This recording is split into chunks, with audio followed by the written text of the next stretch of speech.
Hope you're enjoying your Friday. Mayor Dan Pope with the weekly update. A handful of topics. Let's see if I can move quickly. First of all, the elections. I'm so proud of Lubbock County voters, Lubbock City voters. We had over 90,000 Lubbock County voters vote. 52% plus of our voters voted, registered voters voted. We'd like to get higher than that, certainly, but for a midterm election, that's fabulous. We had a lot of important items on the ballot, and I'm particularly pleased to see the Proposition A and Proposition B both pass. I think they're both valuable and important to our community. So thank you for voting. It's really important. On Tuesday of this week, the city held a winter weather exercise. And it was a tabletop exercise. So in other words, we didn't deploy assets, but in joining us in that effort were the National Weather Service, certainly all of our operations to include water, Lubbock Power and Light, streets, etc. Atmos was there, Red Cross, Star Care, I believe, EMS, certainly police and fire is implied, the health department, and they're coordinated with our hospitals. Texas Department of Emergency Management was part of it.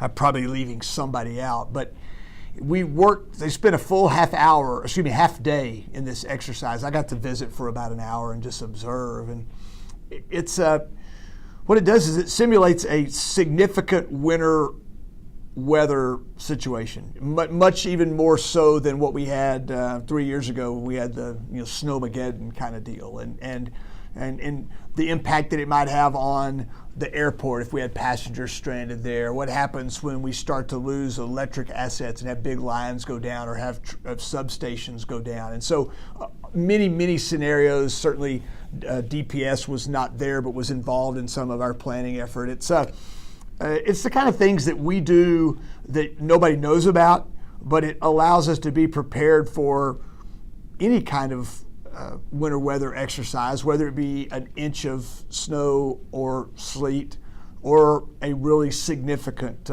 event, which we hope doesn't happen, but it's something that we're preparing for. Veterans Day is Sunday. One out of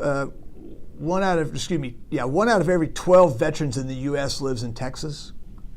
Texas is a very veteran city, a friendly state. In Lubbock, Lubbock County, we estimate 20,000 plus or minus veterans that live in Lubbock County.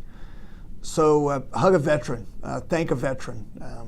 What they do for us allows us to do what we do, and I want to make sure that I make mention of that today.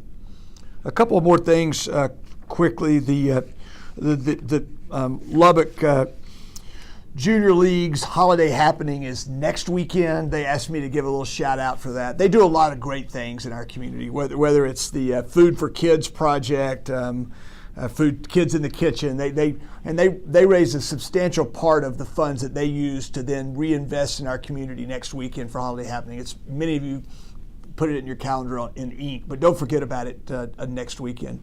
Finally, a month or so ago, I got a chance with a lot of other citizens to read in a second grade class. We read in every second grade class all over the county.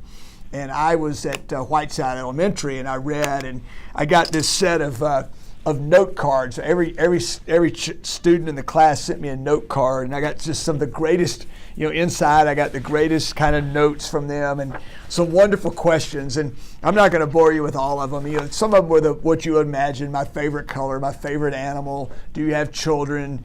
But some of them you just have to snicker at. One was I got asked several times if I have bodyguards. I don't. If I know President Trump is always a favorite question. I thought maybe my favorite, though, was to ask if I had one young man asked if I had a wife, and then what her name was. I could answer both of those, and then he wanted to know how old she was. At that point, I decided I better not keep answering any of those questions. But I did send a letter back, and I didn't answer that one, but I sent them a bunch of answers for their most popular questions. But I close with that because our kids are so valuable to all of us, and one of the cool things about my job is getting to spend time in our schools. And so I appreciate you. Thanks for your ideas. Thanks for your prayers, your support. Thanks for voting, and I look forward to talking to you next week.